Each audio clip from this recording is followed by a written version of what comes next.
नमस्कार. गरजा रायगड 7 संवाद या वृत्तवाहिनीत आपलं स्वागत आहे. तर चला पाहूया आजच्या ताज्या घडामोडी. 2 दिवसात एकही उमेदवारी अर्ज नाही. 10 नोव्हेंबर पासून उमेदवारी अर्ज भरायला सुरुवात झाली आहे. मात्र 2 दिवसात पेण नगरपालिकेत एकही उमेदवारी अर्ज दाखल झालेला नाही. याचे महत्त्वाचे कारण म्हणजे युत्या आघाडी यांची बोलणी पूर्ण होत नाही.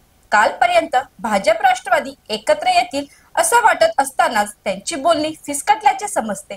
राष्ट्रवादी आम्ही पेणकर, विकास आघाडी आणि माजी नगराध्यक्ष संतोष शृंगारपुरे हे एकत्र येत असल्याची वार्ता समाज माध्यमांवर जोर धरू लागली आहे. त्यामुळे राजकीय पक्ष सावध भूमिका घेऊन उमेदवारी अर्ज भरण्यास उशीर करत आहेत.